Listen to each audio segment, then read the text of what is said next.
Kita baca firman Tuhan ya. 1, 2, yang di rumah sudah. 1, suaranya yang di rumah juga harus kenceng ya. Audrey, Olin, suaranya kenceng, sama Clay juga ya. 1, 2, 3. Percayalah kepada Tuhan dengan segenap hatimu dan janganlah bersandar kepada pengertianmu sendiri. Amsal 3 ayat 5. AMS itu bacanya Amsal. Amsal 3 ayat yang kelima. Suatu hari Yesus lagi buru-buru, lagi cepat-cepat. Dia pergi dengan murid-muridnya. Biasanya kalau Yesus mengajar satu tempat itu jalannya biasa aja ya, pelan-pelan, sambil bicara, sambil ngajar, sambil menceritakan tentang kerajaan Allah. Nah, tapi kali ini beda. Cepat-cepat. Cepat-cepat.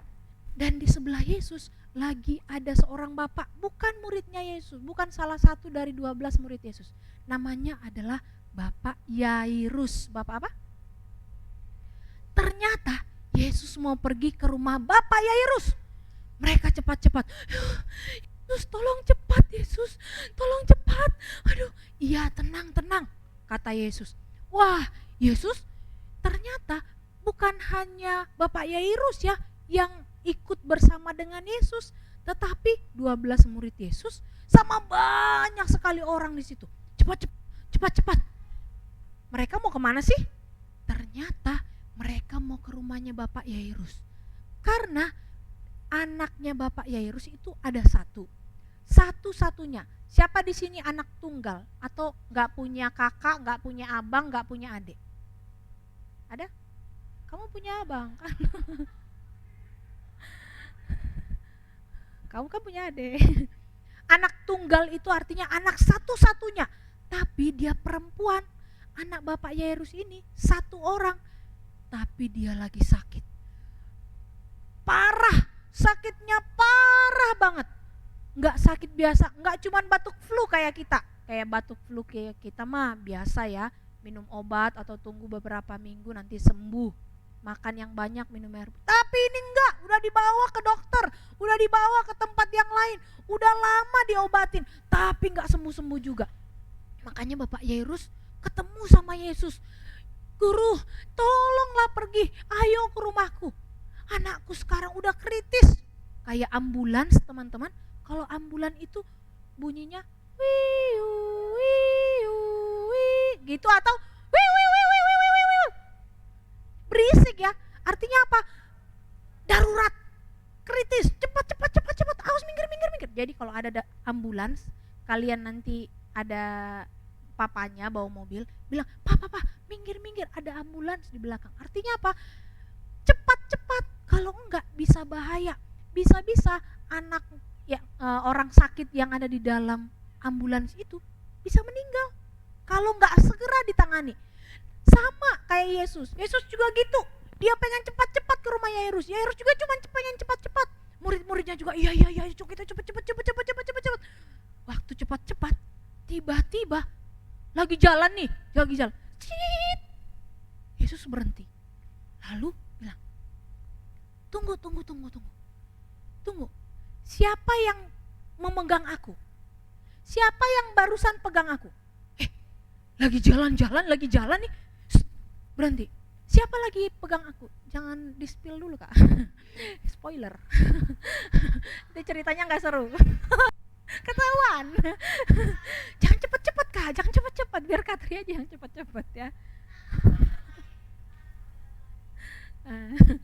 Terus siapa nih yang pegang?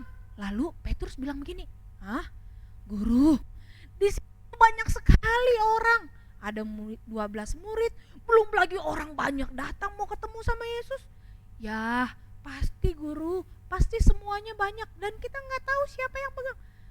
Lalu Yesus bilang begini, bukan itu maksudku.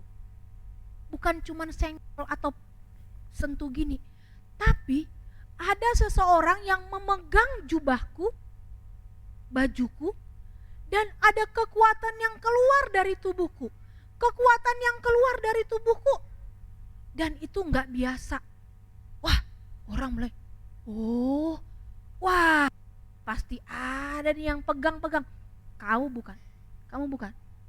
Oh bukan, kamu bukan. Bukan, aku tadi agak jauh dari Yesus, aku bukan aku.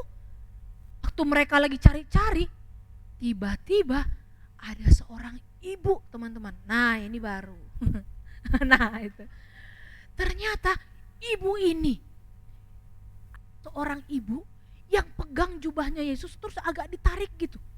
Terus karena ketakutan dia langsung datang terus ngaku, maaf Yesus, maaf guru. Semua orang melihat, siapa ibu ini yang berani-berani tarik jubahnya Yesus, lagi jalan cepet-cepet gini, lagi buru-buru ditarik gini. Terus habis itu bukan cuma karena dipegang atau dijamah jubahnya, tapi karena ada sesuatu, sebuah kekuatan yang keluar dari tubuh Yesus. Lalu perempuan ini bilang, Yesus ampuni aku, selama beberapa tahun ini aku udah sakit, aku sakit pendarahan, aku udah pergi ke dokter, tapi darah dari tubuhku gak bisa berhenti. Jadi ibu ini teman-teman sakit yang sangat parah, dan dia udah pergi kemana-mana. Lalu aku menjamah jubah Yesus. Waktu aku jamah jubah Yesus, cuman dipegang gini doang nih, cuman dijamah gini, ditarik sedikit, tiba-tiba aku sembuh. Detik itu juga, kan Yesus cepet-cepet ya teman-teman. Jadi waktu dijamah jubah Yesus itu persekian detik, cuman gitu. Tapi Yesus bisa menyembuhkan perempuan itu. Perempuan itu sembuh hanya pegang bajunya Yesus, hanya sentuh jubahnya Yesus, dia langsung sembuh. Tapi dia takut karena kayak pencuri gitu ya, kayak seseorang yang gak pamit atau gak permisi, tiba-tiba pegang aja gitu. Jadi dia agak takut, maaf Yesus, ampuni aku Yesus, tapi sekarang aku udah sembuh. Orang-orang mulai lihat, terus kenal ya, orang-orang yang di situ kenal sama ibu. Iya bener, ibu itu udah lama sakit. Tapi waktu mereka lihat, wah ibu itu sembuh. Wah mereka juga hebat ya, mereka juga kagum. Lalu ya, marah gak ya kira-kira? Kamu, kenapa kamu sentuh aku dengan sembarangan? Gitu? Enggak teman-teman, malah Yesus memuji iman ibu itu. Yesus bilang apa? Hai ibu, imanmu sangat besar, kamu sangat percaya kepadaku, sehingga imanmu menyembuhkan engkau. Lalu kemudian Yesus pun pergi lagi melanjutkan perjalanan. Wah, Bapak Yairus teman-teman pengen buru-buru ya, pengen cepat-cepat, tapi ada yang menghadang. Bapak Yairus pengen cepat-cepat, waktu udah mau jalan lagi, tiba-tiba ada orang lagi yang datang. Pak Yairus, udah gak usah merepotkan Yesus dan murid-muridnya, anakmu sudah meninggal. Anakmu sudah meninggal, udah terlambat, udah gak keburu lagi. Biar aja Yesus mengajar murid-muridnya, biar aja Yesus mengajar orang banyak. Wah, waktu dengar begitu, aduh Bapak Yairus, aduh kurang cepat ya, aduh dia nangis pasti teman-teman. Tapi apa yang dikatakan oleh Yesus? Yesus bilang begini, Pak Yairus, jangan takut, jangan khawatir, kita akan tetap pergi ke sana, kita akan tetap pergi ke rumahmu. Wah, Bapak Yairus sudah bilang, mungkin udah terlambat dong, pengen cepat, pengen buru-buru. Akhirnya mereka sampailah di rumah Bapak Yairus. Bener, sampai di rumah Bapak Yairus, semua orang yang ada di dalam rumah itu udah nangis. Jadi biasanya kalau ada orang yang meninggal, orang-orang tetangga-tetangganya akan menangis, berteriak-berteriak, bukan gitu, tapi nangis kenceng, tanda bahwa mereka sangat berduka cita. Wah, semuanya nangis, nah kayak mereka berdua, lebih kenceng lagi.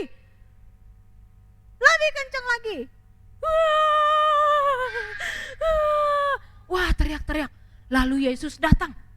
Waktu Yesus datang, Semua orang yang ada nangis di ruangan itu disuruh keluar dulu. Ya, keluar dulu. Yang diajak oleh Yesus cuma 3 muridnya, Petrus, Yakobus sama Yohanes. Yang lainnya suruh jaga-jaga. Jangan ada orang yang masuk ke ruangan itu. Di dalam ruangan itu ada seorang anak perempuan 12 tahun.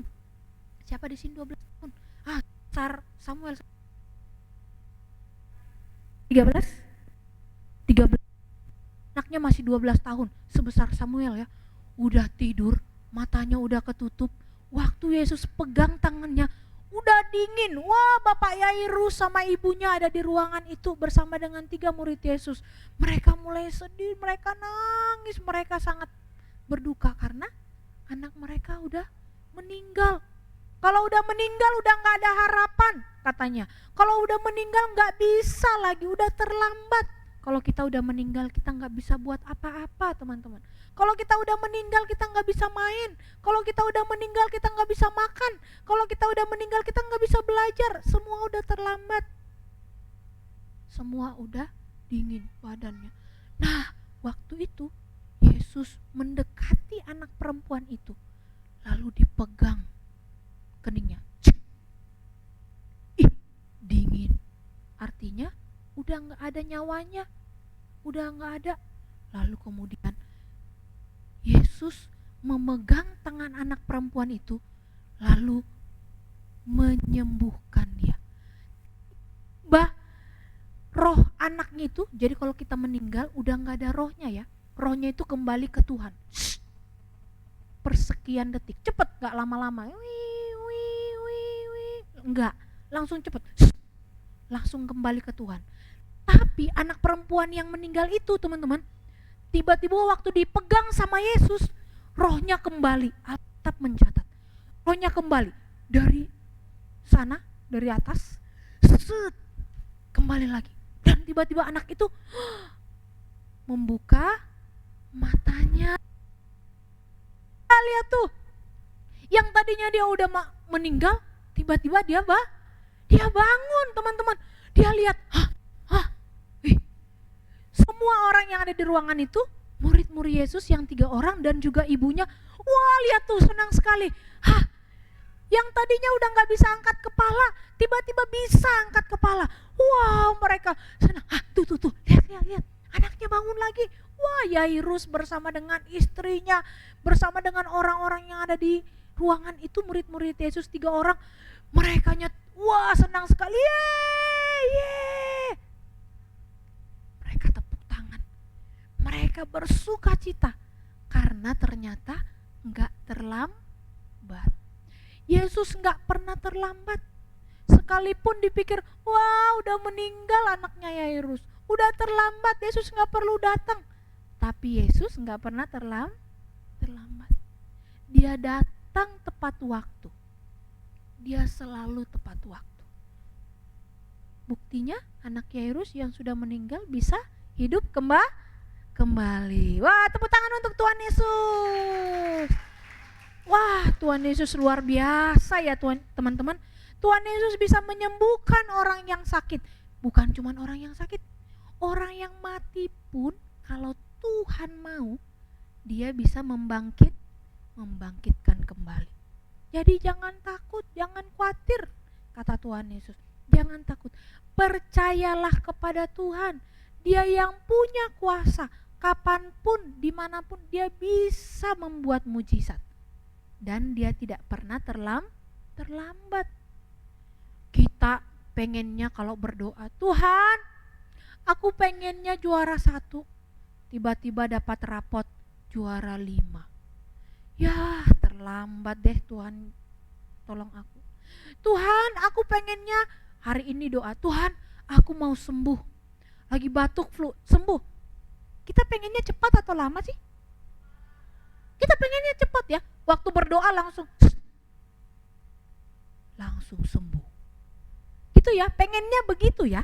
Atau ada gini, Tuhan, aku pengen sepeda, tapi 20 tahun lagi juga gak apa-apa gitu. Enggak ya, kita pengennya kalau berdoa, kita pengennya cepat ya dijawab Tuhan. Tapi waktu kita bukan waktu Tuhan. Kalau Tuhan bilang belum, tunggu, bukan berarti Tuhannya terlambat datangnya. Lama banget sih aku sembuhnya tuh, demam lagi, batuk lagi, kayaknya terlambat deh, Tuhan tolong aku.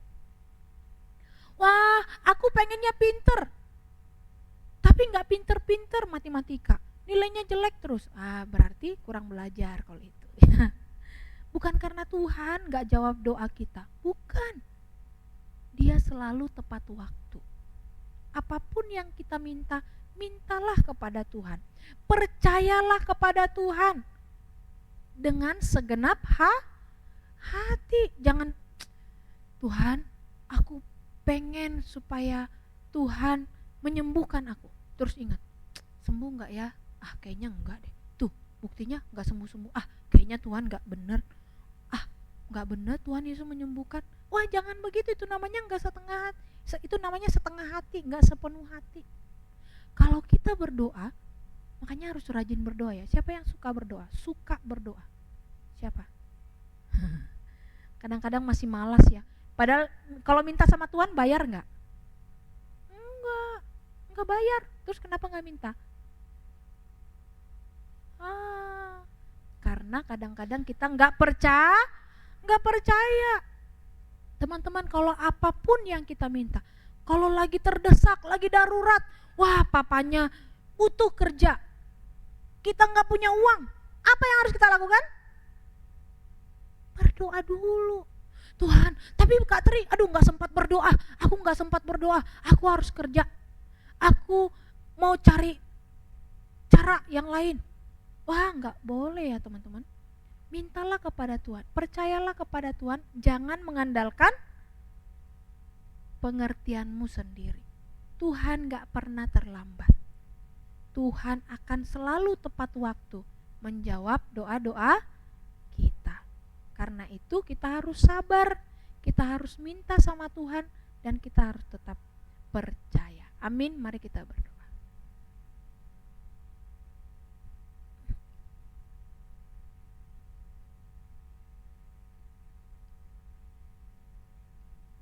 Tuhan, kami mau terus percaya kepada Tuhan.